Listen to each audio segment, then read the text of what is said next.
Big one today. Big one today. I'm excited about it. Athlete Builder back in the library. I'm your host, Jim Beebe. Got my teammate, Lucas Lorian. Anthony Schlegel, Schlegs, is here today. So, shout out Zach Evanesh. I was getting these texts and I saw his posts on Instagram about the Underground Strength Con. He hadn't done it in over a decade. And I'm looking at that and I know that he was one of our guests, and I'm like, shit, I need to go there. I need to do that. So I'm looking at it, and I'm like, all right, I'm going. So fill out all the stuff, get my hotel room, fly out there, and I'm in New York for Zach's awesome event. Learned a lot, met great people, just got better. And the ROI, the return on investment, was very, very high for me. So a lot of gratitude and praise for him. So I'm out there and I'm looking at the guest speakers and I'm hunting, right? Because you don't just sit there and sit back passively. We don't do that. And I'm hunting. I'm like looking at these speakers and I'm like, this guy Schlegel. How do I know that name? Schlegel. I'm like, fuck. I think he went to Ohio State because I'm from Ohio, right? I'm from Ohio, so I'm like, I'm looking up his bio. I'm like, motherfucker. Yep, that's that guy. And I'm looking at it and I'm like, target right there. You need to come up and meet him. So I'm outside and he's walking in and I meet him and he says hello and introduces himself. And I recognize that with coaches, there's a lot of yelling that goes on, right? So I don't know if that he's smoking a carton a day or he's been screaming at people in the profession his whole life. But he has this raspy voice and is Oh like, yeah. "Hello, Jim. It's nice to meet you. Way great job to be here." So I meet Anthony Schlegel, and man, just a little background. Like the resume is long. I'm not. I'm gonna hit the highlights, and even the lowlights are better than most people's highlights. But state champ wrestling, all state football, goes on to Air Force Academy, ends up playing football, All American. Transfers Ohio State, no portal at the time. Third team All Big Ten, Jim Marshall Toughness Award. Goes on from there, plays for the Jets and the Bengals, UFL as well. So he's playing professionally, leverages all that. And then from there, once he's done, he starts training athletes over at MetroFlex. Yeah. So if you know MetroFlex, you got to know Ronnie Coleman. That motherfucker's out of that gym, and he's there. He's coaching right next to him. Brian Dobson, another dog over there. Come back from there, back at Ohio State, strength coach when they win a national title. Then he starts the Difference USA. So if you see those pads behind him, if you any football room, they got them everywhere. Lucas has them at his facility up in Fort Wayne, even. So he's out there. He's started Difference USA. Then he's on the ESPN show in the morning with the Morning Juice. You can see behind him the Bobby Carpenter show, another Ohio State linebacker. So they team up for that. And then he's a head strength coach under Urban Meyer, right? Challenges there, a little adversity there, ups and downs like everything else. Helped Ohio State. He got his MBA and now he starts the Armory. He takes a facility from 900 members and doubles it in under 12 months. Fuck, right? So I went through my notes from Zach's event, and he's there talking. And Anthony, he speaks somehow faster than I do, Yeah. and I'm like, what do I remember? I'm like, got that voice, like he's a character out of Yellowstone. But like, I remember he got Carhartt seats in his truck, right? And he likes to go hog hunting, and I'm like, dude. And I'm like, plus there's 1,000 different things I learned, but I'm like, it's just a fun time. So Anthony, man, great having you on the show. Thank you for Hey, being here. man, thank you for having me. It's a pleasure, and I'm super excited about being here. Uh, like, And what do I we? don't smoke. I don't smoke like 5 packs a day. I will say that I enjoy a black and mild and some country music, while also now a nicotine pouch while I'm driving the tractor. And if I can ever find some Red Man Golden Blend at the convenience store, though it's now $10 a bag, I'll also put that in as well. So just a lot of nostalgia every time I'm sitting on a tractor, in Columbus, Ohio. Probably not sitting on one right now. No, The no, it's snow, snowing its face off. yeah, the snow is coming from everywhere. So, um, before you get into all the good stuff and all your, the how tos being awesome and what it takes to be awesome, blah blah blah. How about your boys playing this Friday against Texas? What's going Oh, on there? let me tell you something, guys. It's I worked with him from January through June of this year, and a good friend of ours, Kenny Parker. He's the number one assistant at Ohio State. Kenny was the head strength coach at Rutgers. He played at Florida. team captain at Florida. Mick had him for a long time. He and I worked together while we were at Ohio State. He had back surgery. So Mick calls me up. Hey, can you fill in? I was like, it's my boy Kenny. And I just literally started running the armory at that time. And I talked to our owner. I said, hey, listen, Ohio State needs some help. I'm in town. It's not going to disrupt us. I told him I was going to be there from 5:30 to 12:30. I was like, that's what I can give you because then I'm going to go work at the armory from 12:30 to 8:30 because that's my job. And so I did that for 6 months. But let me tell you something. Like, first off, mixed program. And again, I'm 43 years old, so I was 42 at the time when I started doing it. And this is for all the coaches out there that are coaches that want to be coaches or assistant coaches. I've been there, done that. I was a head strength coach in the NFL. I coached with Mick at Ohio State. You think you know what you're doing. Here's the deal. You pay respect for somebody because it's their program. And so I went back in. I said, Mick, what's your coaching cues on this? And I'm reading his entire thing for the week. And I'm like, all right, what's your coaching cue on this? I remember this. What about this one? Are there some things that you've added that I don't know? What is this? What is that? Then I would go in at 4 o'clock in the morning and I would do the program. I trained it myself. Now I'm 43. I still like to get bumpy. And I did it all, but I did it all not for the sake of like, I want to test the program. I did it because I wanted to see the flow of the room, knowing that I was going to get 12 athletes and 4 racks that all do different things. Because within one training session, we literally had 9 workouts. We had a ground zero workout, we had a general workout, and we had an advanced workout, but we also have speed, big speed, and power. And I could have a variety of those guys within my rack at one given time. So you're doing 9 workouts with 12 dudes on 4 racks. How do you do it? So you better know the program. You better know the coaching cues. And I also wanted to see the flow of how it would organize the room when I got them. And that's what I did. But it was great to see a veteran team and the difference between running a program with a veteran team like they have at Ohio State this year versus what it would be with a younger team. And I'll tell you this, man, I have a lot of respect for Ryan Day and the staff that put that all together because they have not only they have great athletes in the room, but they got great dudes in the room. They have great leadership in the room, and they have a great culture that we all know about. We talk about the brotherhood that is Ohio State. But one of the things that impacted me the most, besides the fact that Jeremiah Smith was just an alpha from the day that he walked in, very quiet, very humble, just wanted to work, wanted to get better. But you're seeing in these games, the Cody Simons of the world didn't start for 4 years, guys. He's a fifth-year guy. Didn't start for 4 years. He was a Rose Bowl MVP. Like, he epitomizes what you love about college football, a guy that finally got his opportunity, why he stayed, right? Could have just went out, really, really smart guy, could have went turned pro, try to see what he could do in the pros, or maybe even chalk it up and like go work on Wall Street. He's like, no, I'm going to do it for another year. He's having a hell of a year, improved his draft stock. But you watch guys like Tyleek Williams, who's going to be potentially a first-round guy. But really what caught my eye is then you have a Will Howard that comes in.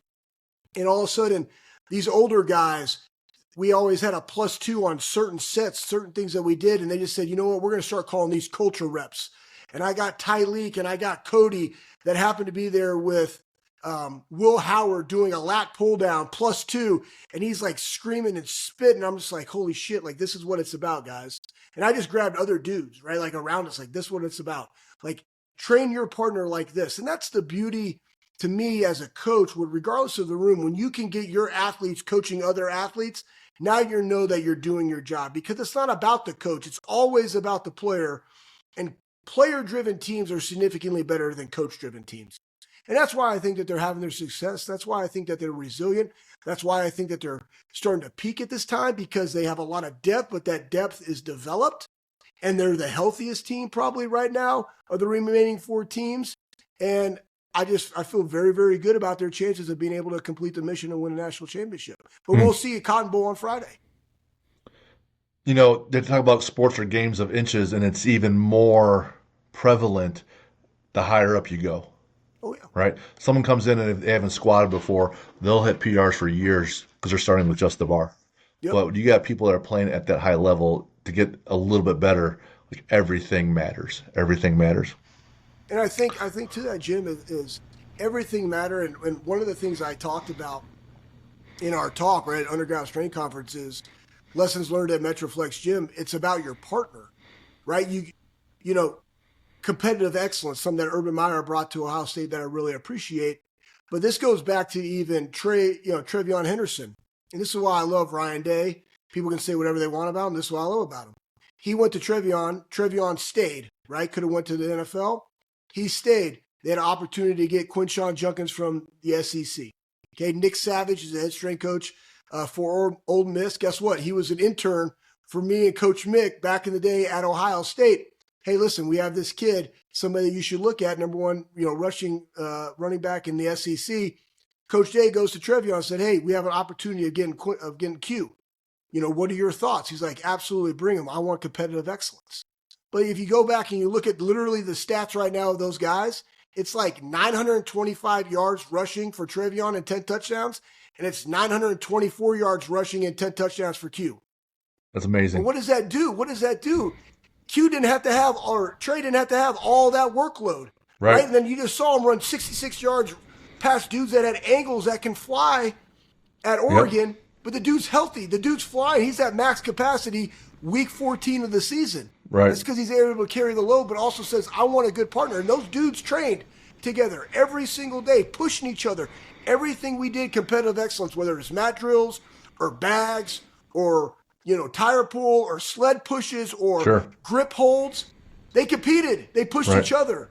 And now they're both having success that equals success for the team. It's awesome.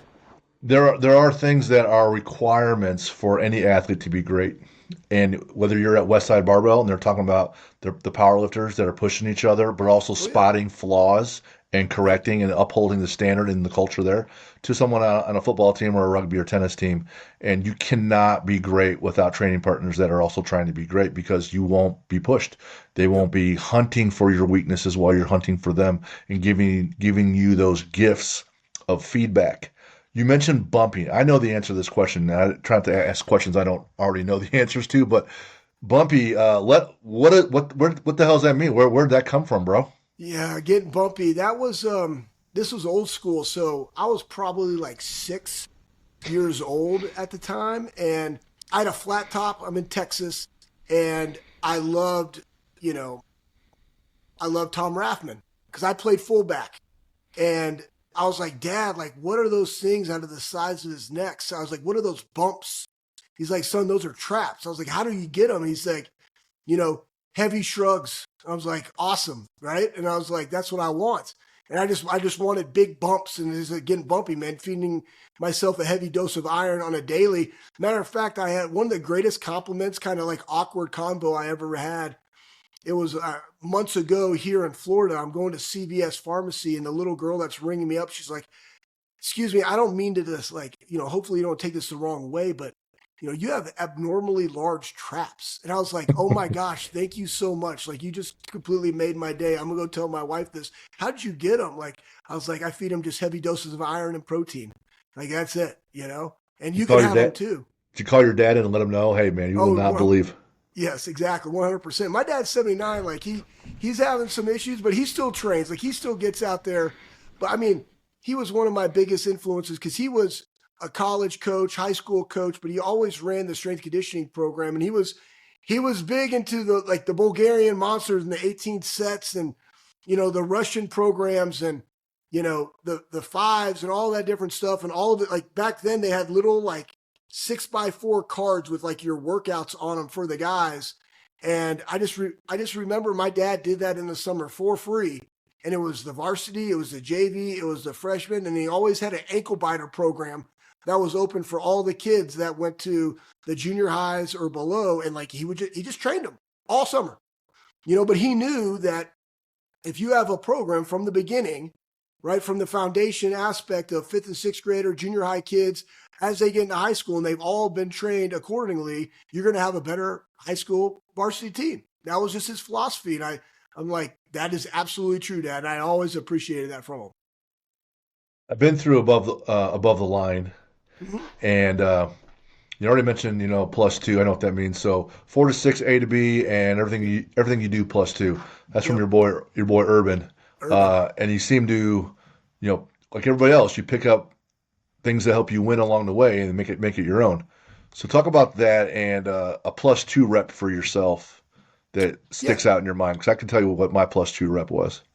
Yeah, so 4 to 6, that's the length of the play, right? Four to Yeah. six, A to B, right? There's a start, there's a finish, and when you get there +2, that just means play through the whistle. Hmm. And a part of that too is that's the scope of a play. So every competitive excellence drill that we did as a team was always 4 to 6 seconds. Now, could it have tweaked over to 8? Sure, but it was always try to condense it into that parameter so our guys got used to that. And it wasn't just like 20 seconds of shit. It was 4 to 6. It was very intentional. And he would always question, like, why are we doing it longer? Um, +2 rep would be this. Like if we were doing, you know, a hammer strength row or any type of row, lat pull down, pull ups, whatever the case may be, bench, squat, doesn't matter. That +2 rep, right? We call those, they could potentially be a drop set or it's just going to the depths that you don't yourself want to go. Yeah. That's really what it is. And there's a lot of those that you could have in life. Like, I mean, I had a +2 rep in life in 2015 when I first invented the striking machine on a whiteboard inside the Woody, made it for Urban because he wanted guys to get more violent reps in the winter because we were so good at it when we won a national championship. And I was getting my MBA at the time, and I have opportunities of become a head strength coach. And you just won a national championship. Like that's kind of the things that you do when you're at Ohio State. And I remember going and sitting and having a conversation with my wife on a porch swing, saying, "Hey, listen, I think I'm gonna get out of coaching and I'm gonna drop my sack and attack and give up a 6-figure job in insurance, and we're gonna start a company on an idea that I have no clue. You want to ride, right? You want to go?" And she's like, "I No. trust you." And a lot of, and again, we just had a child, like we got a young one and we got two other young ones, right? And it's like, here we go. And she trusted me. She's God-fearing woman, and she knew that this was a calculated risk, but a risk nonetheless. And we planted the flag and we executed. And 10 years later, the difference is still rolling. Mm. So, there's the lessons that you learn in life you can apply to the gym and vice versa. That's why we have people on the show that are, athletes and coaches, but we have people on that were, business owners and, military folks, right? So you have the +2 rep of always going and not quitting. You Yep, see it all the way through to the end, and people know the story. Like my gym, had my car repossessed after within the first 12 months because behind on bills. So there are some +2 reps, and then these small business. That's just the way it is. it And is. it's not like a boohoo story. It's just like it's 12 years ago, so fuck whatever. But you just then learn not to give up when it's painful, right? Yep. Just a little bit of pain just tells you that what you're doing is hard, and that's okay. Talk about just real quick your time down in not real quick your time down in Texas, Yeah. uh, Ronnie, and the lifestyle there, and because there are some gyms that are real aggressive, and then there's some that are like holy shit, like you need to wear armor just to walk in, right? Yeah. Everyone's in a full catcher's gear and outfit because it's just violence all the time against the equipment in there, and that's one of those, and it's lightweight baby for 900 for Yeah. two, just you just dovetail a guy who grew up hunting and trying to kill things. Then he goes into killing people on the field and killed in the weight room. Then you go into Ronnie Coleman's den. Like Yeah. you can Yeah. see how people's psyches get molded over the years, and this is the end product. So talk about your Oh, time there. I tell you what, I wish everybody could be able to have a little bit of that upbringing that I had. I mean, coach's kid, and I always loved training. It was weird. Again, that stems from my dad. It was just part. It was ingrained in me. And I remember 12 years old, my dad takes me over because we had a chiropractor, Dr. Mike. And again, chiropractor meaning he was one of the voodoo guys that would just like do shit to you, right? And it's like that guy, Dr. Mike, like he was just magical in that way.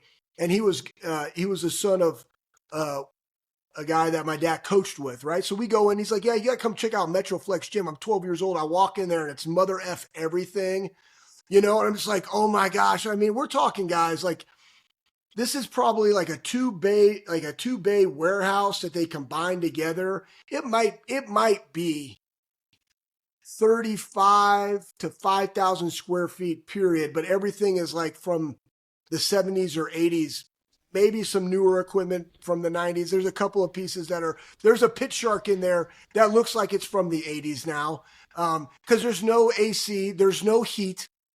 in the building. It just is what it is. When it's really cold outside, the doors are shut and you wear warmer clothing. When it's 110 outside, it's 105 in the gym. Like that's just what it is.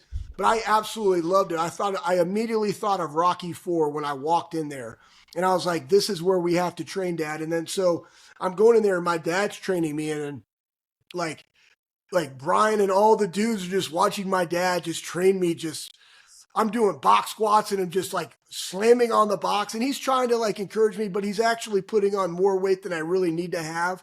But like he's spotting me, and then my dad would constantly like miscount reps all the time. Why? Because I was growing, I was getting stronger. Like he just didn't progress me like I was already progressing. So he would just skip count. And I'm just like, you're a moron. Like, no, I just did 12, right? You said 12. Like it's not 8.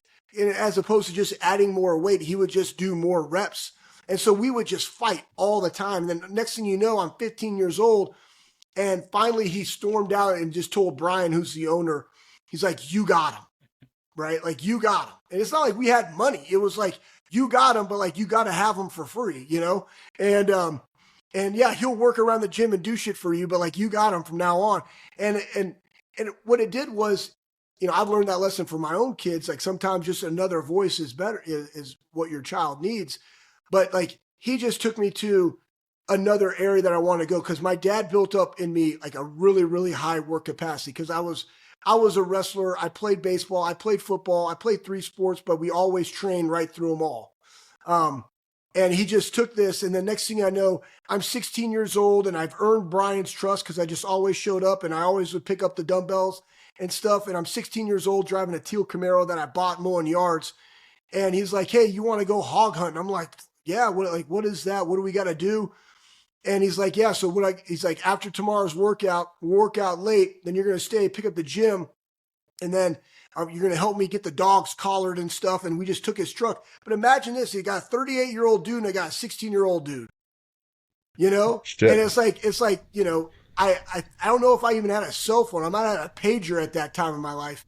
But it was like, hey, mom and dad, I'm going hog hunting with Brian. Like, when are you going to be back? I'm like, Brian, when are we going to be back? He doesn't know. I don't know. I'll just be back. Like, where are you Right. going? Where are we going, Brian? He's like, well, we're going to East Texas. I said, we're going to East Texas. They're like, okay, have fun. And like, that was the conversation. Little did they know that we're driving like 2.5 hours to Canton in East Texas to just hunt pigs in the middle of the summer at night with a headlight and like a K-bar.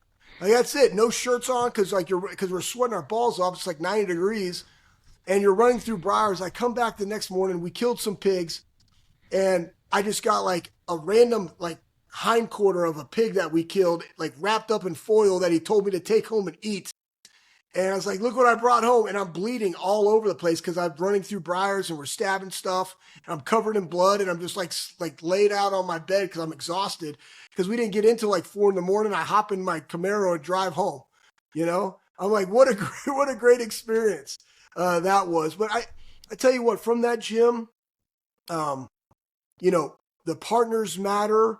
Our leg days, like, I love leg day. Like, if there's one thing I don't skip, it's leg day. And leg days are always really hard. But when I tell people the amount of volume and the amount of intensity and volume that we did throughout an hour and a half long workout on MetroFlex, like it will blow people's mind. But the tissue density and resiliency that I had, I never got hurt, ever. But I think that's some things that people see now. Everybody's like, oh, you got to do power and power and power.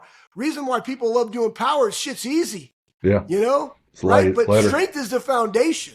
Right. Westside will say absolute strength, and I agree with that to a certain extent, Right. right? On the ROI risk reward, especially when you're dealing with athletes that they need to go be a football player.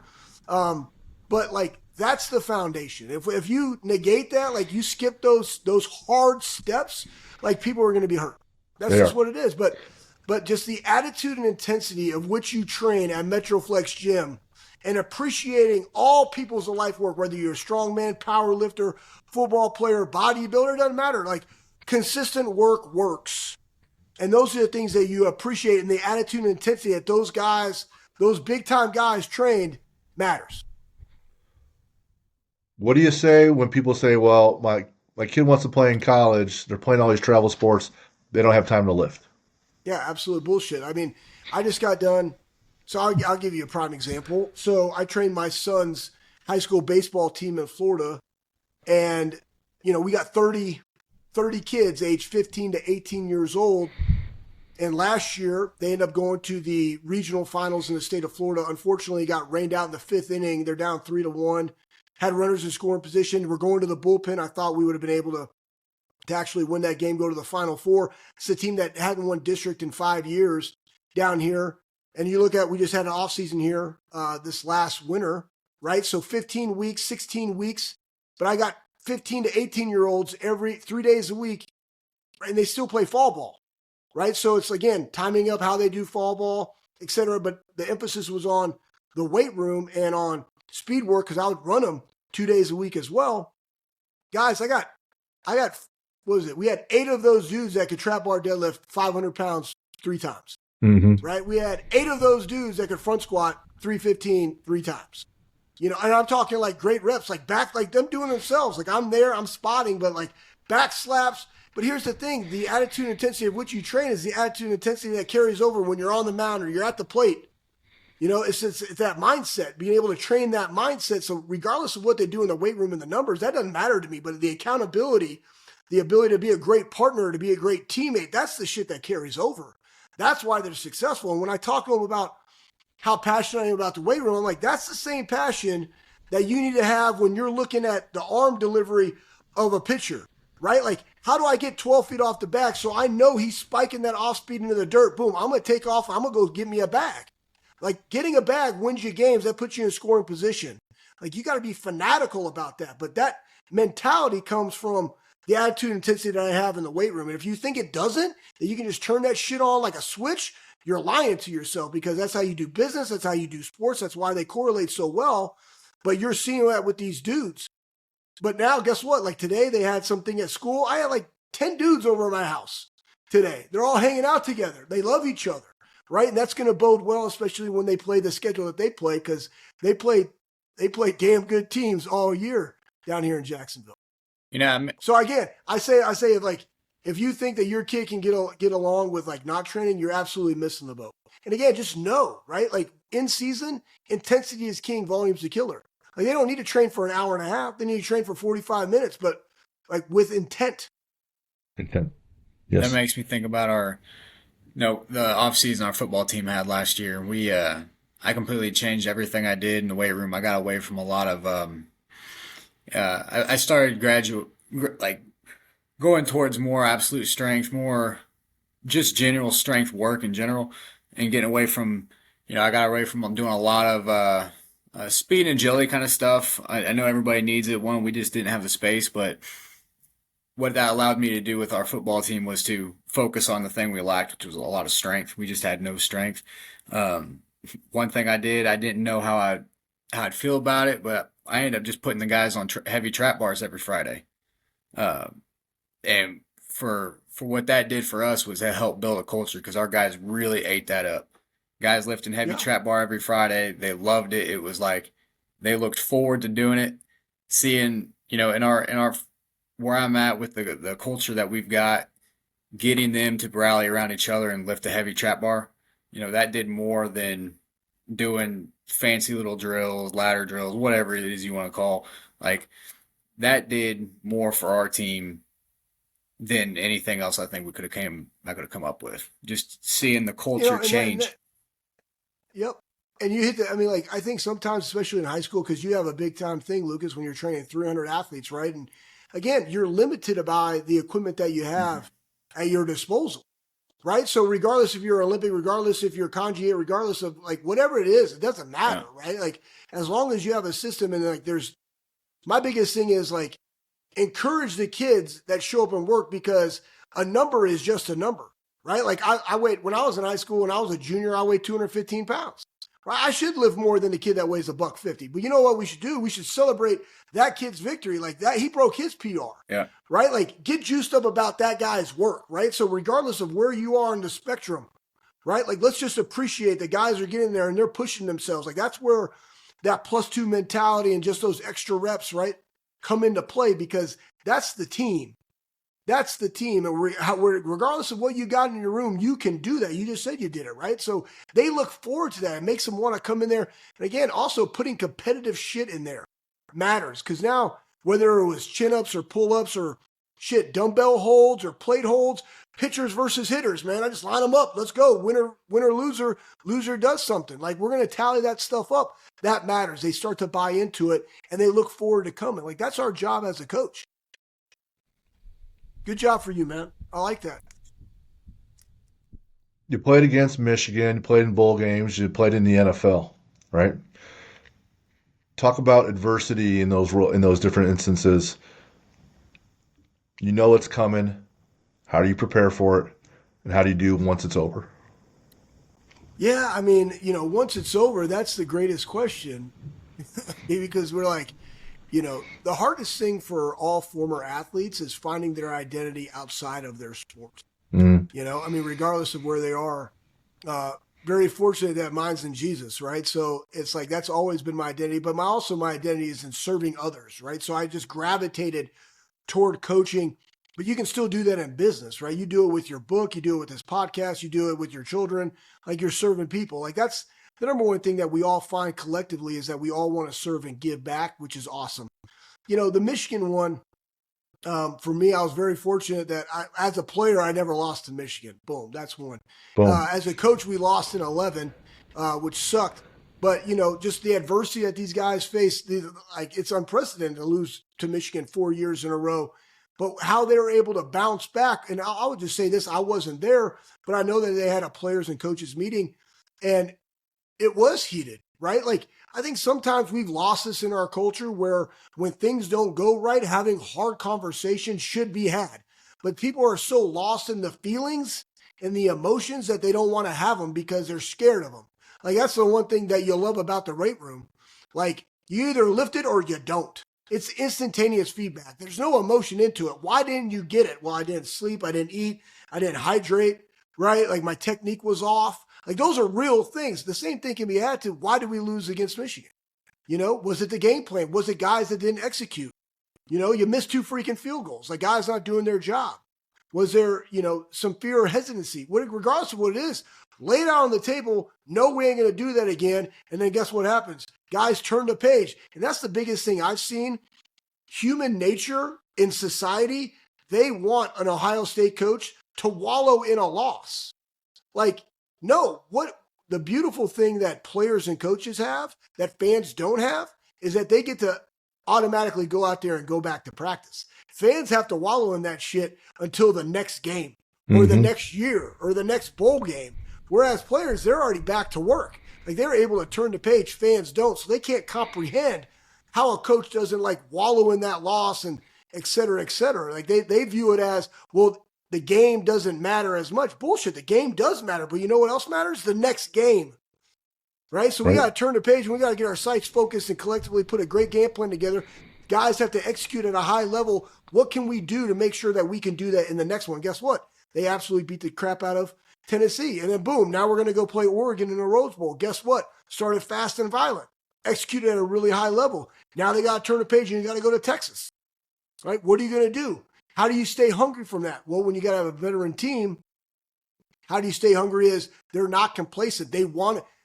These guys want to be coached really, really hard. And I guarantee you guys this, I'm telling you this right now, that just doesn't happen. It starts in the winter conditioning program. Guys have to be able to be coached really, really hard. And now that's on the coach, right? That's on the educator. That's on the parent to find and navigate the buttons that you need to push to be able to coach those guys hard because the same buttons can't be pushed for all of them.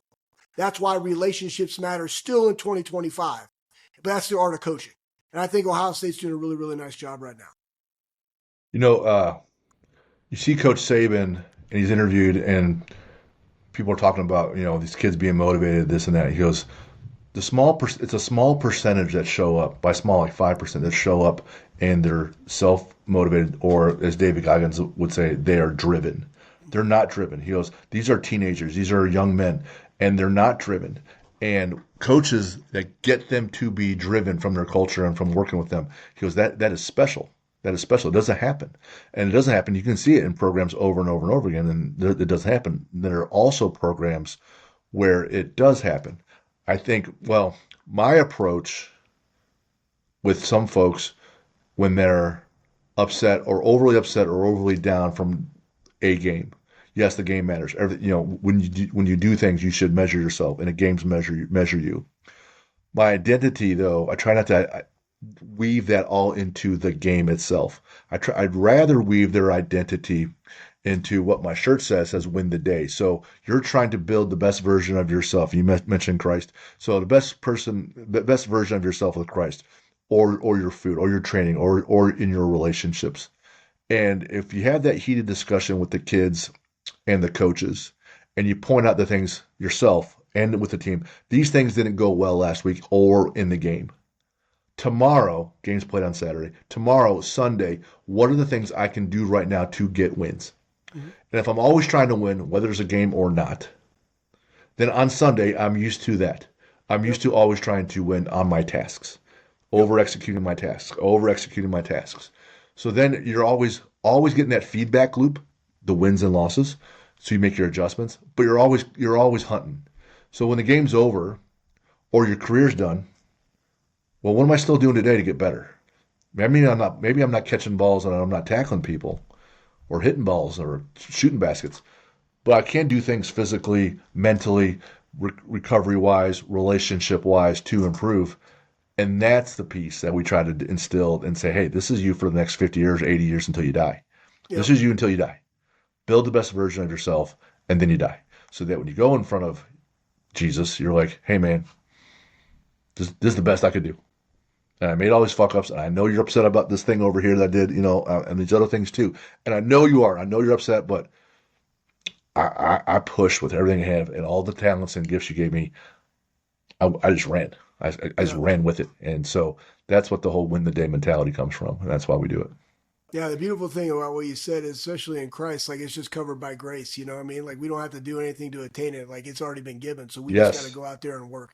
And Yep. I think that grace, and I'll say this too, man. Like again, we do a podcast, and you know, Ohio State has been very, very. A lot of the players on the team have been very open about their relationship with Christ, and we got a lot of guys on the Twitter machines and stuff, and saying, "I wish we had the old school, like gritty players back." Like, what does that mean? Like, I was a believer when I was in college. I was as tough as anybody, I would say, right? But my faith was in him. But like, you go watch Trevion Henderson play.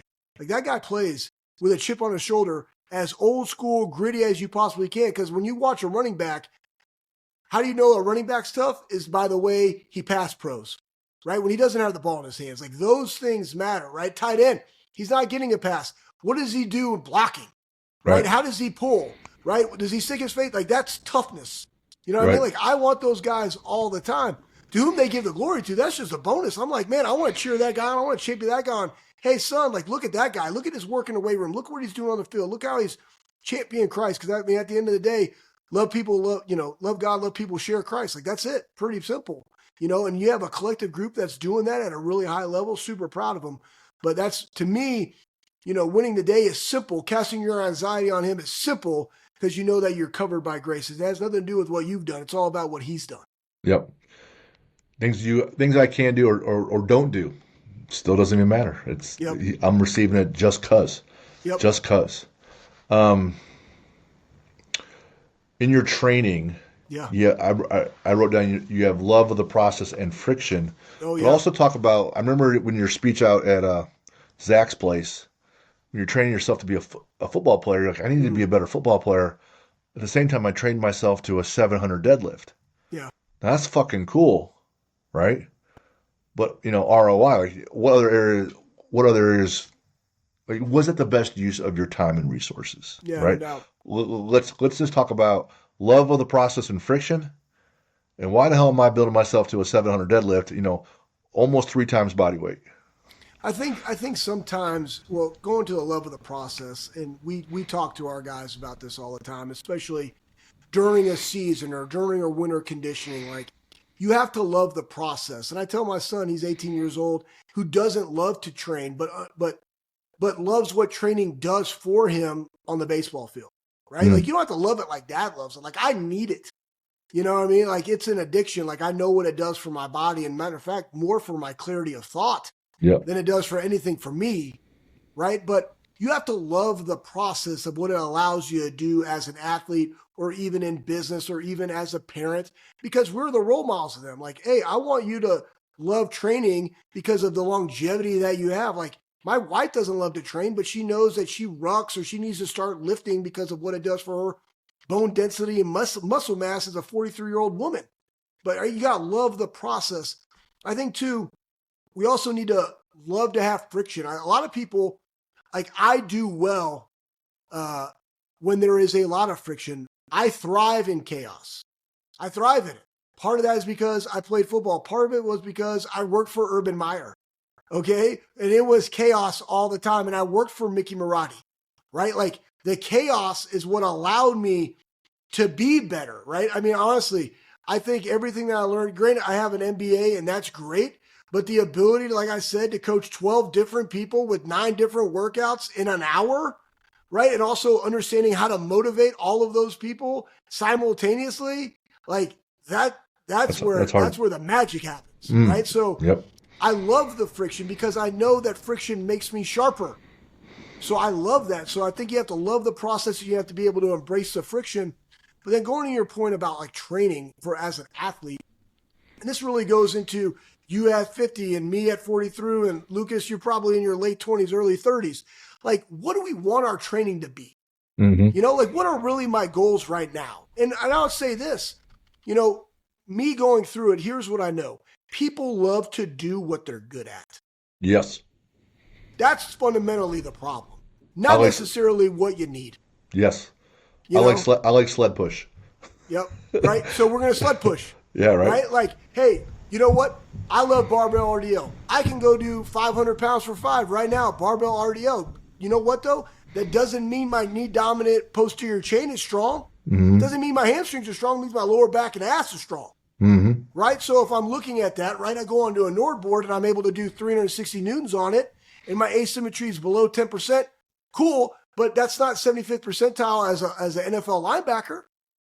It's not. So what I need to do, not do so many RDLs, put more knee dominant posterior chain work, add more volume in my knee dominant posterior chain work to get that up, right? Because weak things break. It's right there behind you. That's right. That's the whole point of all of those things. So when you go and you look at, you know, J.L. Holdworth had a great thing about his pie training of what he says. And I like that. But, you know, in what you do in your program, especially individually, right, in the league, because these guys are now entities in and of themselves.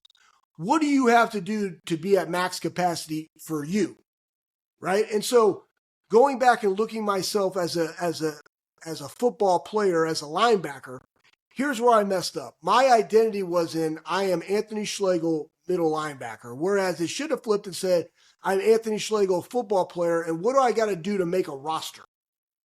That should have been the number one focus. And I think a lot of kids out there should be focused on that, though their parents want them to be a pitcher only or an outfielder. I guess what I did for my son, he's going to go play baseball at the University of Philly in Ohio. And his thing was, everybody was like, you're a lefty, you need to be a PO, you know, you need to do this or that. I said, no, you're going to pitch, you're going to play outfield, and you're going to hit, and you're going to let God do what God does. And we're going to figure this out. Like, we don't need to declare this now. Guess what? Turns out he's going to be an outfielder because all of a sudden he grew to where he's 6'1", 195, and he can hit with power and he can run. More so than he can throw velo.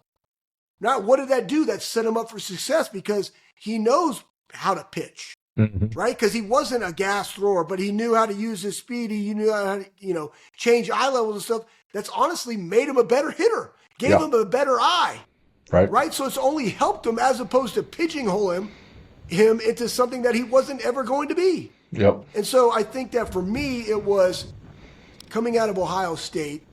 Wish I would have had it when I was there. Part of the reason why I became a strength coach was, you know what, Schlegs, you're 250-pound, 6'1.5", you know, 5'7" on a great day with wind, linebacker.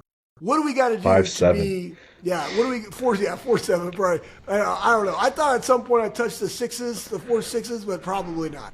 4'7", 4'7", not 5'7". Not 5'7". Okay. But what do I got to do to be the best football player I could possibly be? That means play in space, play special teams, be a better tackler, not weigh 250, go be 235, work on hip mobility, be able to run for days, be as resilient as possible. That way, when I did get an opportunity to play linebacker, I'm already on a roster.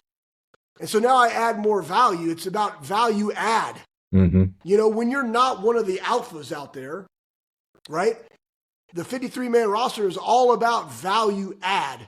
So how do you add value? Hey, you know what? I should have picked up deep snapping more because I deep snapped in high school, I deep snapped at the Air Force Academy.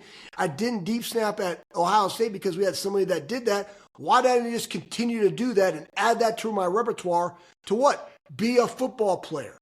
Right. You know, why not be 235? Why do I have to deadlift 7? I don't need to. Why not deadlift 7, deadlift 6, squat 5, work on mobility, you know, being able to handle my body in space and like just be a better special teamer, work on those crafts that I need as opposed to the other stuff, right? Where I've been able to spend my time better to be the better all-around football player.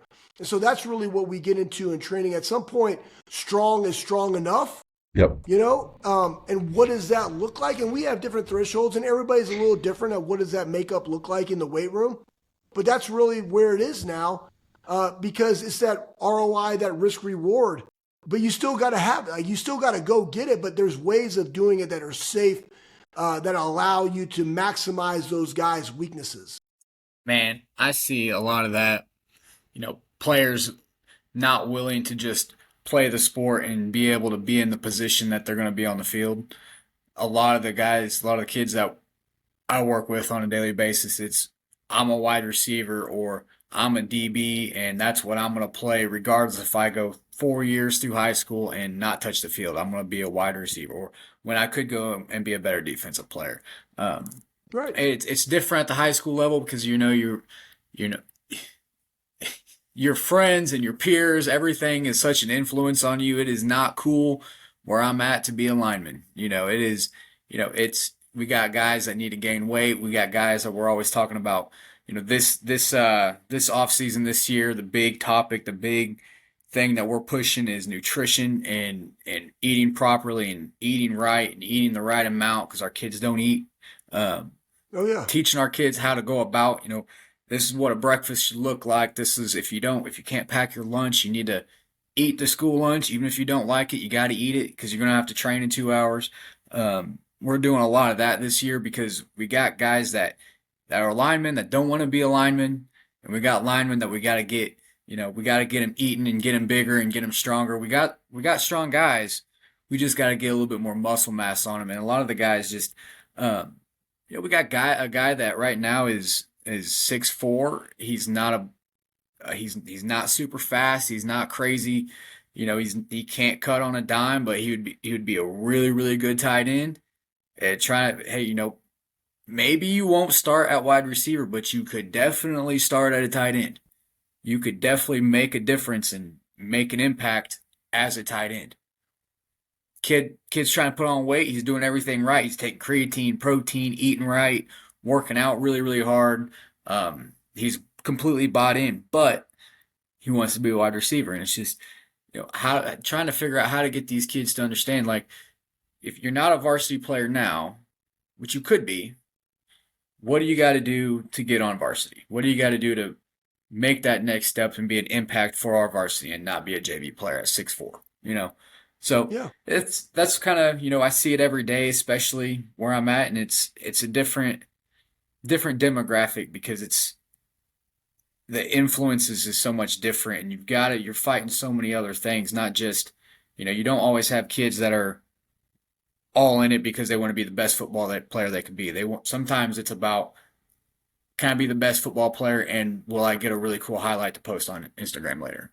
Will this girl notice me if I? That's true everywhere. You know, it's true everywhere. Oh yeah. Yeah. I think what it does is it comes with building trust that you have their best in mind. Mm-hmm. You know, and I also think it comes with celebrating. You know, if I only just show highlights of dudes making catches when I'm watching guys, right? Mm-hmm. Like this is your coaching staff. If I only show the dudes that are making highlight catches, well, what do guys want to do? They want to be the guy that makes a highlight catch. But if you go in there and show a dude like a G. Scott or a Jelani Thurman, there was a play, Jelani Thurman. He's like, yeah, you got G. Scott, you got Will Kazmarek. Jelani's probably like the third or fourth guy. A lot of really talented dude now. I trained him. Really talented dude. Guess what? He came in there on a goal line. I think it was versus Tennessee, and he pulled and he blew this dude up, bro.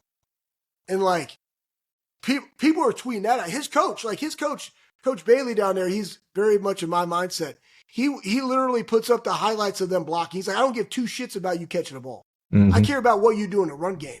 Well, guess what? When you emphasize blocking in the run game, guys want to go block. They can add value that way. And I think that's sometimes as coaches, right? If you want that, like you got to show the wins of everybody. Hey, man, look at this special team. Look at this gunner. Look what this guy did on this tackle or going down on kickoff or getting a punt inside the 10. Like, look at how fanatical he was about doing that job. Guys didn't want to go get that job. That's right. Right? So it's all about how you approach it. And I'll say this too. You know, what we were talking about being a football player, we're talking football, we're talking trainer right now. But guys, it's the same thing in business. Like, not everybody is meant to go be a CEO. This is a fact. You might be a great senior vice president, right? You might be a sales. You might be great at whatever this is. I think sometimes we've all put this emphasis on the title as opposed to the work, when not everybody is meant to be able to go do that. You know what I mean? We see it in coaching. There's a lot of guys like, I don't want to go be a head coach. You're not a good head coach. You're a damn good coordinator. Right. Right? Go be the best damn coordinator you can be. Sure. Right? Not everybody needs that. It's not about title, man. It's about how you impact people, and that has to be an identity that resonates with you, to my honest opinion, to have success. Because what really is success? It's not titles. It's not money. To me, it's always about the people that I serve. The impact. And as long as I'm serving my family, I'm serving the Lord, I'm serving others, like I'm winning. I'm good. Yep. You know, you mentioned Mickey a couple times, and we had him on episode 18. Yeah. So shout out Mick, episode 18. And I know I gave you a copy of my book, and there's a section in there, and there's 6 sections, three for the head, 3 for the body. But in each section, there's a little self-reflecting quiz. And I get this idea because from the book Traction, it's on running your business, and Traction is a real good book on running your business. So early on, 20 pages in, there's this assessment of your business. And I took it like 6 years ago. I'm doing this corporate retreat by myself, trying to figure out my business better. And I score like a 24 out of 100. It's, a god-awful score. I'm like, fuck, this is bad. But I can make a whole bunch of wins and move that score up pretty easily by doing certain things. So I'm like, well, shit, there needs to be this same deal for athletes. So I'm figuring out, all right, there needs to be this test. How can you see where you're at? So with what you just said, like you could deadlift 700, but you needed more posterior chain, hamstring work, with your knee. So what I do with this test in the book is this. I have people go out and find metrics. And I got this idea because I'm sitting there in Mickey's weight room, and I see that up on the board, they have these numbers from last year's draft. And so tight ends, here are your numbers for your 40 and your vertical jump and your bench press and your 5'10", 5, all that jazz. And here's one standard deviation. So if you're better than one standard deviation, you're pretty good. So I talked to Mickey about that, and he goes, yeah, if you can check all these boxes, then you're great. You have these physical numbers. Well, there's more to being a football player than just the physical numbers, which is true. So I tell these kids, go to your coach or your strength coach, or find someone if they don't know the numbers. What are the basic physical numbers a middle linebacker should have? What are the basic physical numbers a tennis player should have, a point guard on the basketball team? Great. Now, I asked Nick, I said, how well do they need to know the playbook? Is it 90%, 95%? Is it 100%? And the guys on their unit, so you need to know all the linebackers? Is it all the linebackers in the D line in front of you? How well do they need to know it? They don't need to know the offense, but if you know their team's offenses like Luke Kuechly would do. Oh, yeah. How well do you need to know that? What are the numbers there? Just like the physical numbers. And he would say, you guys should have this level of mastery of the playbook. I said, okay. Well, there's still, you got to eat, right? So what's a good body fat? What's a good protein number, et cetera? So what I have these kids do with the book, or these other kids or coaches, I'm like, hey, find out all these different kinds of basic numbers, and wherever you're falling short, bring those up. Yep. If you already got numbers checked off, boxes checked off that you can hit, maintain those. Don't just keep doing sled push, because that's what I love, right? maintain those, but go find areas where there's a limiting factor. Because the sled push for me, that's going to be my competitive advantage. All business school terms, right? Yep. I'm going to maintain that. Go find your limiting factor, raise that up. Now you're this complete football player where you can do anything, right? You're not just exposed where you can get injured or hurt or just not even play because you're not good enough in a certain area. So that's how I incorporate everything from the book Traction. My Yep. time with Mickey, seeing how they had these numbers up there and putting it all together with my time in the MBA school to put it in there to help these kids. Yep. So I, shout out Mick for helping me out, man. He's so gracious to have me come over. And we The, still got them. We still still got got, them. They're. I think he called them like champions and challengers, right? yep, Like there was like those standards are still the standards, that's right. and they're not going to change, right? And the way that we evaluate those, I'm gonna have to go read that traction book because I like to take that. Um, but I think you brought up a great point, and I think that regardless of where you are physically, right, a great equalizer of raising some of those numbers up is football acumen, right? So in the weight room, Tom Barry, who's at Westside, he and I were talking one day, and I always called it like, you know, training acumen, right? But he brought up physical literacy. I like physical literacy better, so I use it all the time now. One thing as a strength coach, your job is to give your kids a high physical literacy. That means know the why. Because Yeah, again, this generation of kids are different than you and I, Jim. Like we were different. Like back then, we were you know, when, what, and why. Like it was like when, like they'd say something and you do it now, then what am I doing? Then why am I doing it? Now it's completely reversed. right. It's why, what, and when. And so now, in my opinion, to give kids a high physical literacy and the why in the weight room, get significantly more buy-in from them. Yes. One, they trust you, right? They believe that you're credible, Mm-hmm. right? You can articulate and communicate it clear and concisely. They're more likely to do it. Again, they're taking that skill set and they can use it outside of life, right? Like that's all things that we got to do. Um, and then, and then also with that, for Mick, right, is, you know, where are you on a football acumen? You know what I mean? Because you might have people at your job and they understand finance really, really well, but they can't freaking communicate. Right. Sure. But then you got somebody that communicates knows finance a little bit. Then you got somebody that's a great communicator. Like, what are their roles on the team that you're doing? It's the exact same thing that we're talking about. I think sometimes people get lost in that they don't correlate. But like, you just took a business book along with an MBA and made it applicable to athletics. But guess what? The same applies to people in business. Oh yeah. But it all goes back to what? Self introspection. I think that's probably the thing that we lack most as a society is that nobody wants to have self introspection and talk to themselves because they're so inundated with the white noise of the things that they digest that they can't sit down and have a real conversation as to who they really are as a man or woman, in those areas because they don't want to show defeat because everything's about the fake face that we put on social media or what have you, or Yep. what we present in our business or place of work, or in, guys not wanting to go be a wide, be a tight end because they all want to be all this something that's fake when they could be adding significant value if they were that, Yes. but that comes with a hard self-introspection conversation. That if you can go with the why, like you said, it ties it to their identity. So then you get the buy-in, right? Yep, for sure. If you can be introspective and humble, which exposes your ego. So if you can be built up and confident in yourself and that, hey, I'm doing my best, and either way, God still got me. But then you're not as worried about looking weak because it's really such tremendous strength to point out, hey, coach, I need help here. Oh, And yeah. then you go and do it. Now you're just a much bigger asset. The coach knows that you're coachable. The coach knows that you want to get better, and you're doing the things that suck, right? Yep. You're not just doing a sled push. Um, you mentioned adversity and working with Urban Meyer, and I've listened to some of your podcasts and sometimes where you've been interviewed, and you mentioned getting your face melted off. Yeah. What does Yeah. that mean? What does that mean with It's Urban? just, it's And just, it's just and hard. give me an example. Well, it's just hard conversations, Yeah. like when you have a guy and you're going out and in your job as the head strength coach, and regardless of what it is, right? You could be at Ohio State or whatever, and you got a guy and it's in the NFL, it'd be like a Thursday practice that's doing a tremendous amount of high speed distance. And you're like, no, you're done, right? You're done. Like I already communicated. And again, I had a sheet every single day about where the guys were, how much volume they were accruing, what was their high speed distance on any given day. Like again, you're in season. Like, hey, guess what? Do we really got to go do live 1v1 deep routes in week 11? No. Do we really got to do a pursuit drill?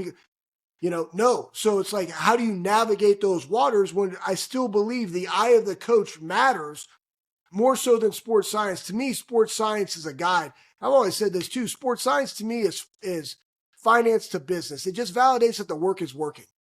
That's what sports science is. Right. It's a guardrail, but it's your job as a practitioner to articulate that guardrail. So if you got a guy that just did 7,500 yards on a Sunday and is a interior pelvic hip tilt guy who's had chronic hamstring injuries his entire career, and you're doing all the shit to make sure that he's good, and he hasn't missed a game, and all of a sudden week 12 somebody wants to do a pursuit drill. Okay, I know that I'm going to keep what day we're going to do it on Wednesday. Great. All right, cool. I know I'm going to get some guys high speed distance on this, but hey, how about this? How about when you run that pursuit drill, how about this guy, we throw a bubble, right? Throw a bubble screen to that guy's side. Well, automatically, I know I just took away 30 yards of high speed distance. He doesn't accumulate more volume, and he doesn't look soft, right? I didn't have to pull him out. I didn't have to do anything. I just communicated. Now, there's other times where you're going along, and it's like, boom, this guy is on a threshold. Now he's stacking days of high volume and high intensity. Again, in season, that's a killer, right? Because, again, I want dudes to play Sunday, not on Thursday. Yeah. It's like, hey, boom, you're out. Boom. Next thing you know, conversation, face melted off. Like, what are you doing? I thought you were X, Y, and Z, whatever. And again, what I loved about Urban was that, yeah, he would challenge you, and those conversations are uncomfortable. But as long as he knew that you were the authority of your area, and you came back at him as to your why unequivocally, planted the flag. Good to go. Yeah. Right. So again, I think sometimes, people don't like to be challenged. I like to be challenged. I challenge my why I did something, because if I don't have the answer as to why I'm doing it, then why am I doing it? Yeah. Right. Not doing it, not just throwing stuff on the wall and hoping it sticks. I'm doing it for a purpose. And the purpose is I want to go win games on Sunday. I ran this small franchise at Purdue. I was painting houses. I needed to pay for my out-of-state tuition, called College Pro Painters. And, it was a true story, man. And I learned this. I was like, I'm 19 years old and I'm painting these houses, and I'm hiring these other college kids. They're working for me. So these aren't great college kids. If they were great college kids, they would have legit internships. But no, they're painting fucking houses for me. And College Pro Painters manager, my guy, he's like, hey, Jim, a conflict is going to make your relationship stronger with the customer. And I was like, the fuck are you talking about, man? The customer's mad. Like, I don't want that. He's like, yeah, you do. If you handle it and you're honest, or you make a mistake and you address it and there's conflict, he will then trust you more. He will, if you just hide it, you will then learn to hide during conflict, and your relationships with your clients and your customers and then your painters will be actually weaker, because that'll be your default. And I'm thinking about this at 19. I'm like, okay, well, fuck, whatever, man. You're my boss. If there's a problem, I'll just go tell him right away. Whatever. And then I'm thinking about this later as I'm squatting. I'm like, there's conflict, me versus the bar, me versus my head, me versus the friction, right? The straining. And then you feel like your eyes are going to fucking pop out, or your nose is going to start bleeding. But there's me, and if I handled it, and I went through all my progressions, and I did all my checks in my squat, and I stood back up with the weight, and I then racked it. I'm like, oh man, like now I got confidence, right? I handled this conflict. So once unfortunately, a much older age than I would prefer, you actually do understand that if you handle conflict well, the relationships keep getting better and better. And if you hide things, if you don't address the conflict, your answer is to hide, then you start thinking things like you and your brother don't get along, or your marriage fails because you hid things and you couldn't handle it. And I know what that's like, and I speak from experience. Like, and then you have your job, man, where you don't go to your boss, so then you have conflict there, and you don't handle it well. Then next thing you know, you're not there, right? But you handle this adversity all the time. You're like, hey, it's just adversity. It's just the next task. Yeah. Then it's so much easier, and it's so much easier. Yeah. Big does a great job, and that's why it's like, Lucas has been able to be around a lot of great guys in the strength and conditioning profession. And Jim, you've interviewed a bunch of guys and know a lot of guys, and That's one thing with Mick. It's not necessarily conflict, but I'll give you another example. Even Ohio State, one thing that really was reassuring for me, there's a standard, guys. And the standard is that if you don't come in 30 minutes prior to workout and check in with the nutritionist, you're late. Mm-hmm. And we had guys, like there's guys like high star guys that are playing right now that were 1 minute late. And guess what? They had to go to the locker room and they had to clear out their locker. And Mick was the one that was like, hey, bro, here's the deal. Right? And then you got a coach that comes in. It's like, hey, we couldn't do, nope, the deal's the deal. Right? The standard is the standard, regardless of who you are. And again, when you do that, it permeates throughout the program that nobody's above anything. Right. And you're able to handle that conflict and have dialogue. Like, you're not yelling or screaming for being late. It's like, hey, you made a mistake. Consequence of your mistake is this. Go get it. We'll make it up Saturday. Tell your position coach, see you Saturday. Right? And Okay. it happens. And I was like, man, what a reassuring thing. But to your point, if you just continue to not call it what it is or just kind of skirt around the problems, then you're going to have more problems, right? And in business, right, we always talk about, the cheaper it is, the more it'll cost. That's a fact. Yes. Right? The cheaper you price it out to be, the more cost is going to be associated with it. And I also say this, if you undervalue it, they'll underappreciate it. I say those two things in business all the time. Because pricing is critical in business. Yep. Right? But also making sure that people appreciate the value that they're getting. That coincides with the pricing model. But it all holds true when you're dealing with a program. I ran a couple clinics recently, and one was free for members on the big three lifts, and attendance was poor. I ran another small clinic with a handful of people as targets, and I charged them a nominal fee. Yeah. On a percentage basis, through the roof, right? Yeah. A nominal fee. If I charge you $25 to show up for an appointment with me for a consultation, just $25 just to show up. And once you show up, I give you the money back. You just paid me $25 as a deposit. Yeah. My show up rate is like 93%. When I make it, hey, I'll just put you down on my calendar. My no show rate is over 50. Yeah. Not reschedule. Right. That's just a little $25. Yep. I have a challenging question here in my mind. Yeah, give it to me. One of your things here is make the main thing. The main thing is to remember to make the main thing the main thing. No doubt, man. The main thing is to remember, right? Yeah, keep the main thing the main thing.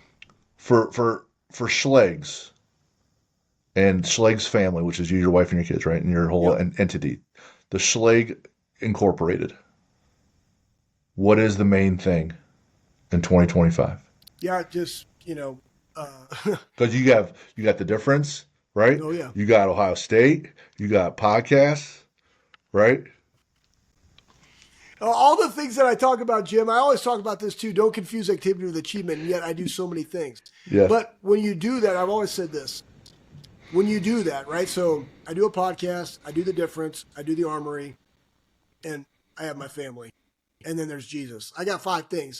So guess what I don't do very well? I don't have a great routine training. That needs to change. Something of those things has to change.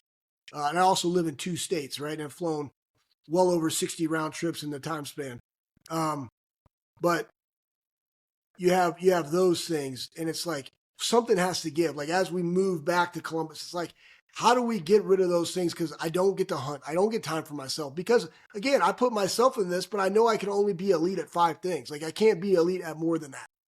3 to 5 is all you can do. So keeping the main thing is it's faith and family all the time, right? And then it's about being a servant. Like that's it. How I run those businesses, but they're all allocated certain parts of my time. That's where the processes matter. Yep. Like the difference process, boom, it's smooth, man. I've just been going for 10 years. I get a drop shipment from Rogue, Poof David Copperfield, my guy Steve, who's phenomenal. It's out the door. I got a UPS guy that calls my place the truck stop because I always have I got great toilet paper. I got great monsters and trail mix, and he always picks up my stuff, right? And if he has time after his day, he does some other odds and ends, and I pay him through Zelle. Perfect, right? He loves it. Difference, that's smooth. You got the armory, big thing, right? Like our goal, how do we get to $4 million in 2025? Like that's a time intensive deal, but the processes matter to give you some more autonomy as you have your day. The Bobby Carpenter Show. What is it going to do in 2025? Is it going to actually move the needle? Like, those are real hard conversations we're going to have because there's time allocated to that, resources allocated, which is my time. I value that more than I do anything else. But keeping the main thing. I talk to my strength coaches all the time. Like, guys, like the fundamental premise of workouts are the fundamental premise of workouts. Like, let's not overthink this. Like, let's not overcomplicate what actually a junior high, a high school, a college person, a professional really, really needs. Let's keep the main things. And even with your family, Gotcha. what is it? It's about being with my kids and being able to like write up a 2-day program that my kids can do in season. It's about my daughter and her doing cheer and being able to train her. It's about my youngest son he's wrestling right now, getting the training that he needs when he goes into spring football down here as an 8th grader. Like, and most importantly, my wife, keep the main thing. So that way, when I am home in Jacksonville, Florida, like, I can invest in them because that's always going to be there, right? And then guess what? When I go to Columbus, Ohio, what does that look like? And keeping the main thing is also about having discipline, which is something, we talk about training and nutrition and those things. Like, my training schedule requires discipline for me. My nutrition schedule to have the lean body mass that I want, to weigh what I want, requires discipline. So being able to have that, keep those the main thing to allow me to be a better executive vice president, to allow me to be better at building our business and seeing it from a 30,000 foot level is really what that all entails. Gotcha. Love it. The Armory. We haven't talked about it all, so we'll be wrapping up here soon. But I tell people you have you went from 900 to 1,800 roughly members, and they're like, "There's 1,800 members in a gym." I go, "Well, yes and no." So to explain exactly what the Armory in totality, what is that?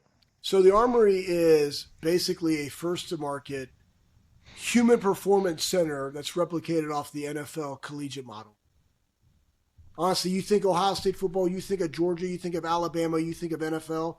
That's what we have in one location. It's awesome. I mean, it's a 60,000 square foot building. We only have half of it built out, but we have direct primary care doctor, right? We have physical therapists. We have dietitians. We have exercise physiology. We have personal trainers. We have a 12,000 square foot gym. We have 1,500 square foot of group fitness, right? We have DEXA scans, VO2 max, resting metabolic rate, EKG. We have a sports performance that does athletes only, right?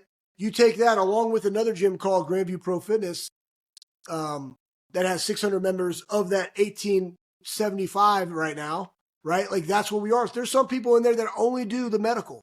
Though the fitness is included, they only do medical. And that's the beauty of it, right? It's like a one-stop shop for all of your things. So if you want to do cold plunge, it's there. If you want to do infrared bed, it's there. Once we build out our recovery room, it's going to be 3,600 square feet of recovery. It'll be bigger than any iCryo, Restore, all of it. It'll be bigger than all of them. Because why? We want it to be a part of your life. It's not the end-all, be-all to be recovered. Hell, there's times at Ohio State, like, we didn't let guys do recovery because their body just needed to feel some shit to it, right? Like, there's some times when you just got to be sore, right? But when you get older, like, what is your routine? How do you maximize yourself? You're going to a boardroom, you need to re-trigger your central nervous system because you're in like a little bit of a fog. Guess what? Go get in the infrared bed, hit the Alzheimer's program, which is not Alzheimer's, it's more of a cognitive thing. Boom, you'll come out of there, like, you'll be lit up, ready to go. It's like I just pounded, 3 nicotine pouches and some caffeine. I'm like locked and loaded after I do that thing, right? But how do you take care of yourself? Do you love sauna and ice? Go do it, right? Like, what are the modalities that you like to do to be the best version of yourself along with working out? Because working out, honestly, it is medical 3.0 because the weight room is where the magic happens. People like to take all the shortcuts that they do, but working out is what allows you to have a better quality of life. It's just the fitness. Yes. Right? So that's why it's all important. It's so important. The gym, right? You have the medical, but you have the gym. It's right there. It literally is down the hallway. There's no excuse for you to not get better. And so we try to incorporate, what's my 2025 mission is, I'm going to probably get one of those online training apps, right? site wide, like Shield member wide. Shield members are the ones that are into medical and the fitness and recovery aspect. They pay a certain price, and again, guess what? You can use your HSA for it. Think about that. You can pay for a gym membership with your HSA because we have medical, right? It's Well, awesome, right? It's at that is your awesome. disposal. So now in there, it's like, hey, I want to get started. Well, guess what? Here's a beginner, intermediate, advanced weight training program. Do it. Oh, you want to do it with people? Guess what? You can do group fitness as part of your thing. But guess what? While you're in there, you can track all your weights and sets and reps on the app because they're doing the workout on your phone. Right? Again, we want people to make the lifestyle change of being all in into being the best version of themselves. And we all know and believe at the Armory that it all happens in the weight room. Gotcha. So it's funny because there's this dichotomy right now. There's tremendous benefit when you have friction because you grow from the friction. Oh, yeah. From a business and consumer standpoint, you read Atomic Habits, you want zero friction. Mm-hmm. You want to make your shiny toy to buy or whatever to do or your habit or your service, as James Clear would say, you make it obvious, make it easy, make it attractive, and make it satisfying. So Yep. you eliminate a ton of consumer friction Yep. so that they can come in and get all these services all done very quickly. So it's faster, saves them time. Since you're doing this package, they're probably saving some economies of scale, so they're probably saving some money Oh, since they're doing it all right there, right? that's And actually my next thing is so, like, that's our hardest, honestly, Jim, that's our hardest thing right now. The value proposition of the Armory mhm, is so massive. right, How can you articulate that to the consumer? And we've already I've done a lot of things with our pricing where it can't just be 195 for all things because again, if you undervalue it, they're underappreciated, right? So sure, now we've gone to more of a, hey, it's 195 for this, but it's a la carte for once you've gone past those things. hmm Right now, it's a la carte because you have skin in the game, which is what you want. People are going to adhere to it, right? Um, but being able to show that, hey, I got to go to OSU for my primary care doctor. And then, oh, I want to go to Lifetime Fitness. What does that cost? Then, I want to go to a Restore and do my recovery there. Oh, I want to go to IV Drip and do my IV Drip there. And, oh, I got to go to a massage person or do PT over at these places. That's time, that's money, that's resources, that's memberships, all of that, right? To be like, what could I do for this? Right? Like that, those two things that are articulated to you, like the app to get people into the weight room to where they know how to navigate it. Cause again, people are scared of it, right? sure, Yeah, we don't allow selfie sticks in there, man. Like you got to have your shirt on. If you want a shirt off, selfie sticks, you go to Grandview Pro Fitness because I want the environment to be where I got two 90-year-olds in there getting bumpy all the hmm time. Ken and Mary, they're freaking awesome. I got a guy, he's like 80 years old in there training hard. Like he knows Arnold. He was Arnold's photographer for a long, long time. Him and Jerome Wilmore. Bob's in there, right? Bob's in there getting bumpy. I want Bob to feel good about it. I want people to appreciate other people's work regardless of what you're doing. Like that's the culture, that's the environment you want. So how do you get him in there? How do you alleviate the bottlenecks and the pinch points that a consumer has to go in there and change their quality of life? And that's what we're really doing. That's one of the biggest challenges I have in 25. that's got to be, man, quantify it, man. Just if you're worth $100 an hour from your job or whatever else, and you're spending hours traveling to and from, there's value there. Oh, yeah. If you live 5 years longer, what's your value pro life? What's your value there, right? If Right. your quality of life is better by 80% for 10 years versus 30% for 10 years, there's the value there. So there's just tons. And how do Yeah. you address the friction points? So for consumers, you get a ton of them and you beg them to be honest and say, hey, man, why the fuck aren't you coming? Like, what's the problem? You tell me what the problems are because I'm just Mr. Problem Fixer. It's And it. by the way, there's a guarantee. So if you do these things and you're not healthier, here's your money back. Yep. That's what we do at our gym. So if you train for 3 months, we're going to retest you. And if you average 3 days a week and you're not better, here's all your money back. Because there has to be accountability in the world. No When doubt. you're training, when you're getting bumpy, when you're doing your 700 deadlifts and you got your 9% body fat at 43 years old or whatever the fuck I'm it not is, doing that, Jill. Come um, on, baby. Come on, man. what are you listening to Oh, bro. on the That's on the on simple, the man. on your That's simple. playlist? I will say this. Every time I go back to MetroFlex, me and Brian, we always deadlift. Okay. Um, and we listened to Last Mohican's track 3, The Kiss, like on Yeah. repeat for like an hour. Yeah, That's it's just that. facts. That's just facts. And we also have another playlist there that'll be like, there'll be some Conan, there'll be some Braveheart, there'll be like good instrumental, Yeah. juicy stuff. Now, Kid Rock, that was Branch. But like my playlist right now, if I go in there and I go to my rock playlist, like sometimes I will straight up put this on and it's like, oh, where'd it go? It's I'll put on some Allman Brothers, like Allman Brothers in there, but that's the whipping post. Just the one Allman Brothers is in the mix, but Papa Roach, Sound of Madness, Kid Rock, some Motley Crue, a lot of other stuff, a lot of Rage, some Slipknot, some Zombie in there, like just some good hardcore bangers. And some of them, when I'm really getting rolling, I'll just put them on repeat. I'll listen to Angels and Insects from Papa Roach like on repeat for like 30 minutes. I don't care, especially doing some hard stuff or Sound of Madness when I'm deadlifting. I'll just do that just for nostalgia's sake because that was always my deadlifting song. But that's it. Right now, again, it's all predicated upon what I'm doing. If I'm doing arms, I might listen to some like good country, Yeah. right? Like some Country Boy or God's Country type stuff like that. It just makes me like think of it getting swollen. I'm just in there doing hammer curls with hundreds. Like I would listen to that. But if I'm kind of Sure. pissed off and I'm tired of dealing with the human element, I'll go right back to the rock. Rap, it'll have to be some like 90s, 2000s rap, but they got to be good. They got to have a good beat, and Gotcha. some good lyrics. If I had a big squat session coming, Yeah.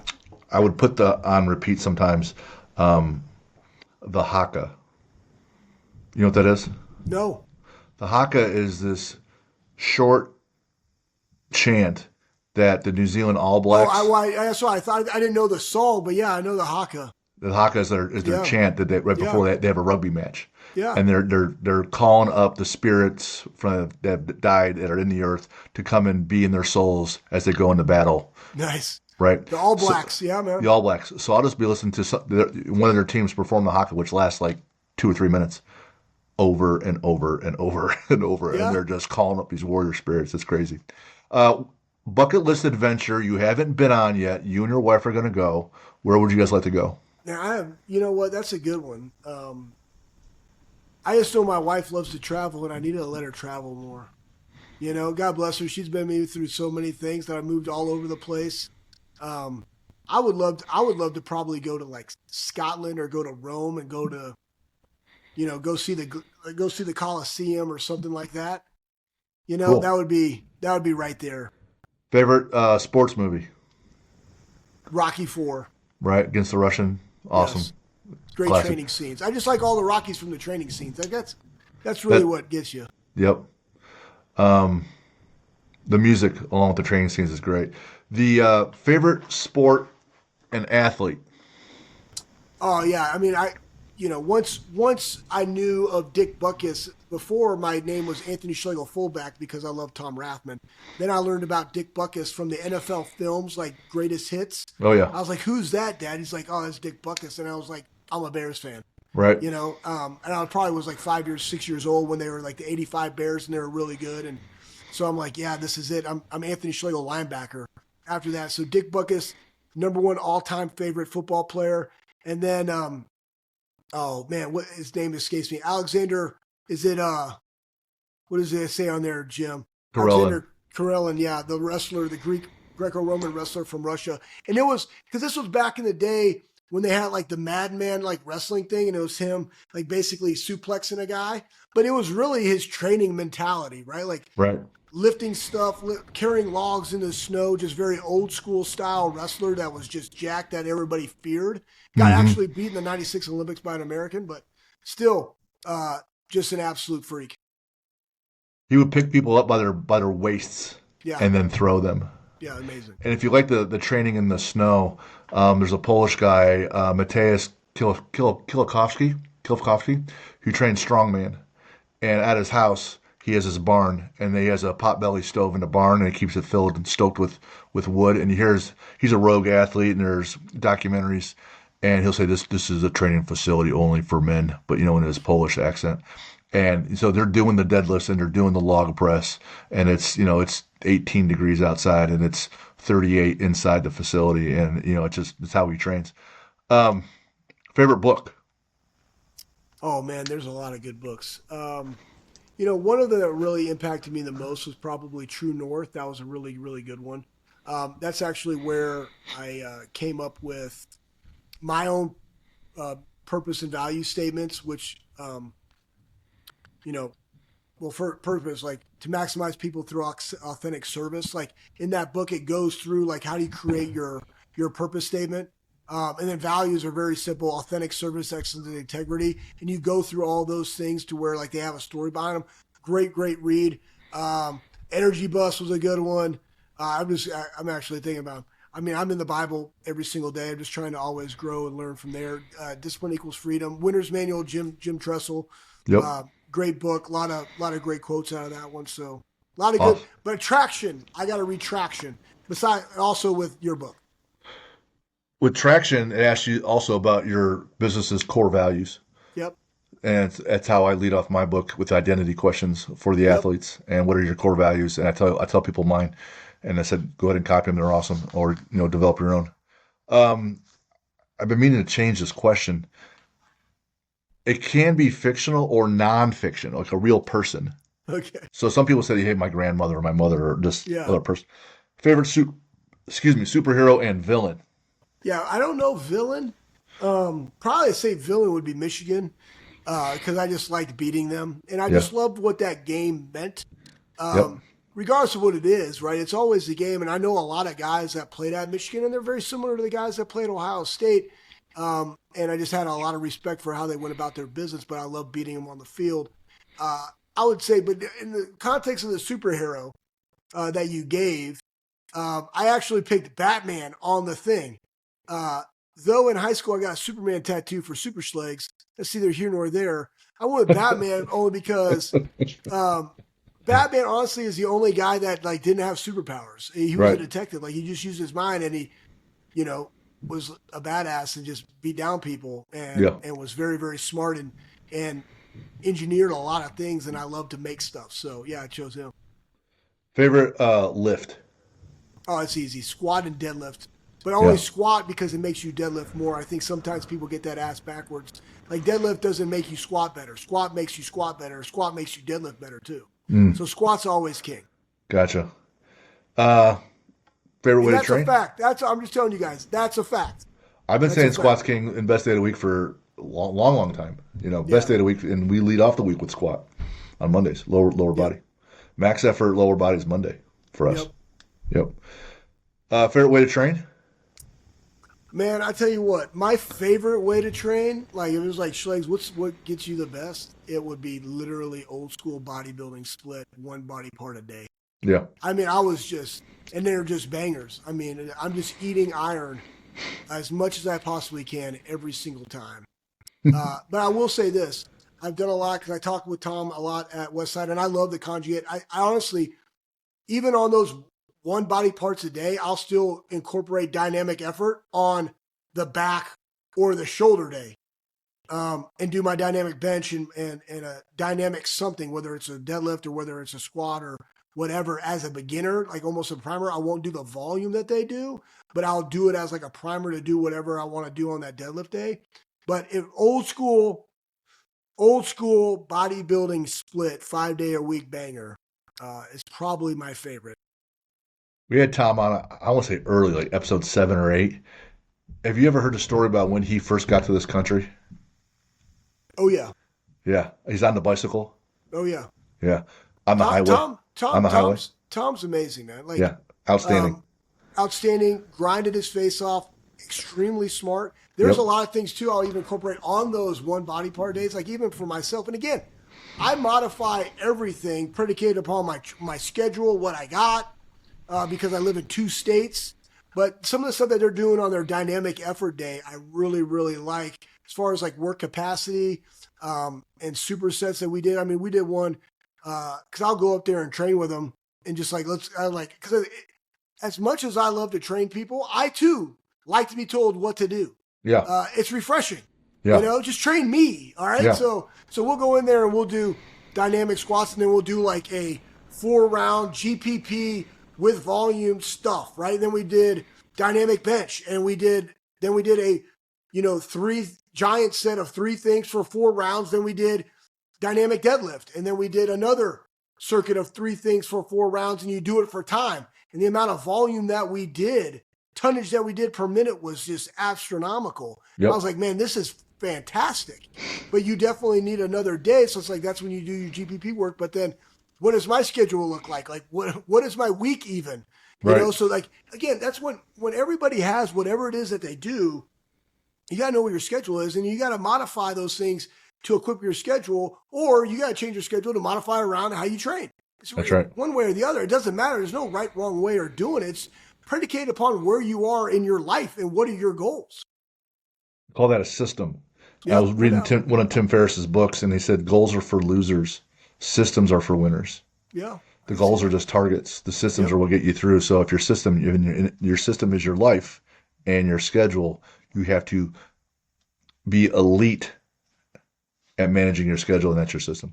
You got Yep. a good quote for us? Oh man, there's one right behind Lucas right there. Weak things breaks, which gets one. I've already said if you undervalue it, you underappreciate it. I think that Mick said a great one. If you have nothing to prove, you'll never improve. And I think sometimes that's such a great quote because so many times in life we've thought we've arrived, Mm-hmm. right? You go back and you look at this Ohio State team right now. Like, how do you keep a team motivated that's beating the crap out of people that were ranked in the top 10 back to back weeks, right? But if you have nothing to prove, you never improve. And guess what? These guys still want to improve. You got Jeremiah Smith still saying that I want to be coached hard, in week 15 of the season. That's important, right? So, what is it that you have to prove, regardless if it's if you're giving the glory to God, if you're proving something to your boss, if you're proving something to yourself, whatever. If you don't have anything to prove, you never improve. And then the other thing that he said was the tougher you are, the tougher you will get. And that goes back to the friction. And how do you build that into your day-to-day life? We had a great, I'll leave you on this one, baby. It was, we had guys doing dumbbell grip holds Mm-hmm. competition, 1v1. Okay. And I'm tired, man. Like I'm tired of like BSing because it was about half your body weight. So if you weigh 200 pounds, you grab the hundreds. Well, there's only like 2 or 3 sets of hundreds in the entire weight room, and Mick has a whole set. So now you got all the other coaches in the front, and like you're trying to match them up, right? And I just said, bump it. We're all doing 150s because I know I got 2 sets of them. I don't care if you're a DB wide receiver or you're a lineman, you're just doing 150s, right? And it's like, oh, and then I have a guy that weighs 180 going against a guy 200, and he's like, this ain't fair. Boom, suck it up, Buttercup, right? Boom, blow the whistle, pick him up, right? And we go through it. Guy loses, 180-pound loses, and he gets pissed off. And again, as a coach, you don't say nothing. I ain't gonna give that kid a time of day right now. I'm worried about these other guys, right? We're going, boom, 150s, man. And you're juicing them up, right? Both of them, like great effort, right? And then if you beat the guy, you had to keep going because now you got to beat you. And I'd make them look at each other. Like a lot of Yeah. times, kids just want to look at him, look in his freaking eyes. Tell him you're going to take his effing job. Tell him. Tell him that, right? It might have been a freshman that just got there. Tell him you're going to take his freaking job. I had that when I was at the Air Force Academy. I was going through basic training, and these guys took me through their obstacle course. And they were like, so you think you're going to be the starting linebacker as a freshman at Air Force? I was like, damn right I am. He's like, you know what? This is the starting Mike. I didn't know this guy. He's like, this is the starting Mike. And he's like, you're going to take my job? I said a bunch of stuff to him, right? And then they took me through the obstacle course for 3 hours, shoveling shit all over my face as though I was going to stop. And I got out of there. I was like, you know what? I'm taking your job. Guess what? Week 6, it's my job. I'll have your job by week 6. You know what? I took his job week 6. Well, Facts. Right? So I make these guys, they're competing against each other and looking at each other in the face because for some reason kids don't make eye contact these days. Right? Boom. And we're going through. I bring him back over. I'm like, come over here. I'm like, you know why that was important? That you just all grabbed 150s? And he's like, no. I was like, you lost. You got an L. I ain't changing that shit, right? You got an L. Here's the deal. Guess what? When you go out there and play, your coach ain't looking. Buckeye Nation ain't looking. That when you got out there, you had to block the 210-pound safety. And he had to go in when he got his 2 plays and he blocked the 185-pound nickel. The only thing they look at is, did you win? That's the point. That's Did the you win point. in business? Did you win in life? Did you win on the field? The eye in the sky never lies. The financial sheet never lies. Did you win? Yes or no? Regardless. That's the point of it, right? So, the tougher you are, the tougher you'll get in that moment. That guy didn't get tougher. The guy that beat him, that went for an additional 35 seconds, he got tougher. Yeah. That's the point. We had these kids recently. They're home for break, and I'm working with them on their nutrition. We set their protein numbers, and they came in, and the kid he missed it by a little. Another guy missed it by a bunch. Other kids, hit their numbers, and I'm like, pass, pass, pass, fail, fail. They're like, what? I'm gonna miss it by a little. That's like that's not an A. It's like a B minus. I go, you either go to the moon or your ship blows up. What? I go, win or die, win or lose, right? Live or die. It's all or nothing. You're walking a tightrope over a skyscraper. You either hit it or you don't. And he's like, what? I'm like, did you win the game or did you lose? Did you make the shot or didn't you? You won or didn't. So it comes down to whatever you're measuring. Did you win or lose? And that's exactly what you said. Yep. Anthony, where can people find you? Oh, man, I don't know. Columbus, Ohio, people. You can go to, I don't even know. Bobby Carpenter Show. Twitter, I'm at Schlegel Valley. Okay. That comes from a Players Club soundtrack. Great soundtrack. But there was a song in there called Splackavelli. But I just changed it to Schlegel Valley. So that's one. The Anthony Schlegel on Instagram. But, we are thearmory.com. The Bobby Carpenter Show. Like, we're just doing stuff. It's fun. The Difference USA, right? Schlegel at The Difference USA, or Schlegs at We Are the Armory. Those are my emails. Hit me up, man. I'm willing to share with anybody. Awesome. Schlegs, thank you for the gift. Thank you for the time. Thank Absolutely. you for your humility, your wisdom, the fun time, the funny stories. Man, I was looking forward to coming home. My wife's like, you ready? I'm like, oh yeah. I'm going to sit back and just ready to go. It's going to be great. So thanks so much for today. Really, really enjoyed it. For those that still email us, you got questions, I've been forwarding your emails to our guests, or I've been answering them directly. info@athlete-builder.com. And the things we talked about, some of the things. Shameless plug. Here's the book, Athlete Builder, the blueprint to build champion athletes. The planner comes out on the 10th, where I'm getting my proofreads, and then the following week, the actual physical copies that people can use for 3 months at a time will come out then. So, Anthony, thanks again, man. My Lucas, pleasure, man. Thank you for having me. next time. Just loved having you guys on, man. We'll see you. Good seeing you guys.